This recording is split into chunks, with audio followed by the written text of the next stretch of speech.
নমস্কার। পশ্চিমবঙ্গ সরকারের অর্থ দপ্তরের একটা সাম্প্রতিক মেমোরান্ডাম, তার সম্পূর্ণ বঙ্গানুবাদ আমি পড়ে শোনাচ্ছি। মূল বিষয়বস্তু হলো 2026-27 আর্থিক বছরের বাজেট বরাদ্দ।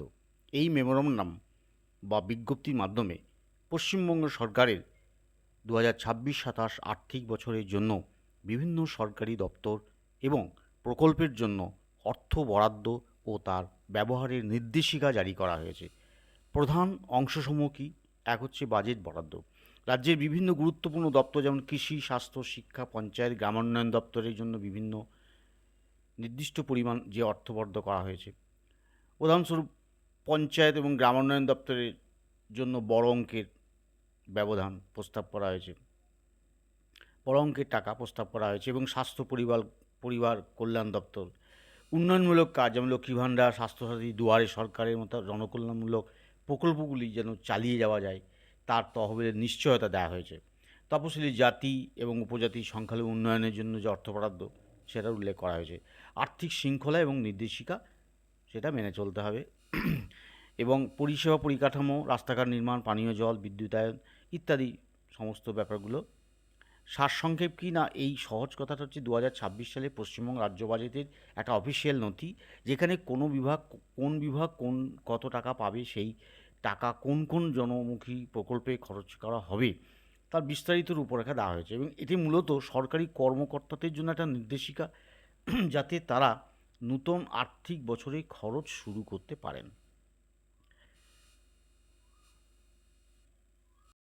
যদি লাইন বাই লাইন আমি অনুবাদ করতে যাই, তাহলে দেখুন, রাজ্য সরকার 2026-27 আর্থিক বছরের জন্য অ্যাপ্রোপ্রিয়েশন বিল, বরাদ্দ বিল পাশ করেছে। এবং বর্তমান আর্থিক বছরের বাজেট বরাদ্দের বিপরীতে বিভিন্ন দপ্তরকে অর্থ ব্যয় করার অনুমতি দিতে পেরে রাজ্যপাল সন্তুষ্ট হয়েছেন। আর সমস্ত দপ্তর এবং তাদের অধীনস্থ অফিসগুলো এখন থেকে প্রশাসনিক ব্যয় এবং রাজ্য উন্নয়নমূলক প্রকল্প এর জন্য উল্লিখিত সীমা পর্যন্ত অর্থ ব্যয় করতে পারবেন।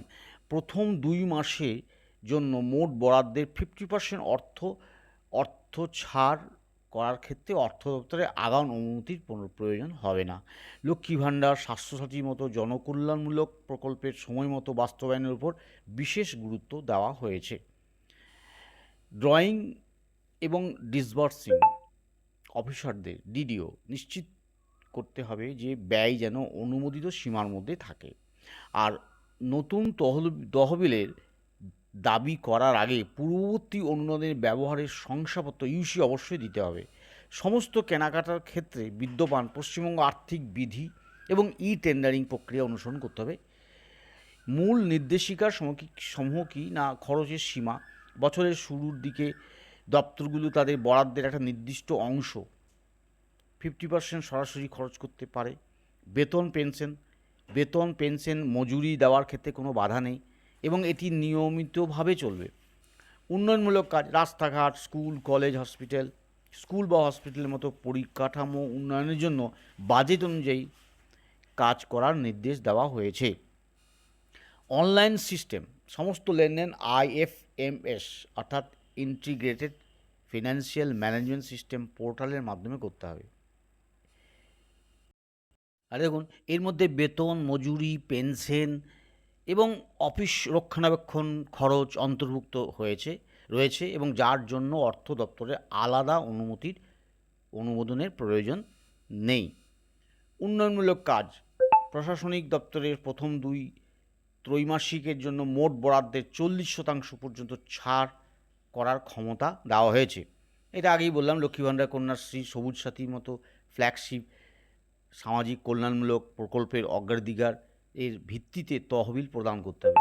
অর্থাৎ all flagship social welfare schemes like Lakshmi Bhandar, Kanyashree, সবুজ সাথী shall be funded on a priority basis, এইটা অর্ডার দেওয়া হয়েছে।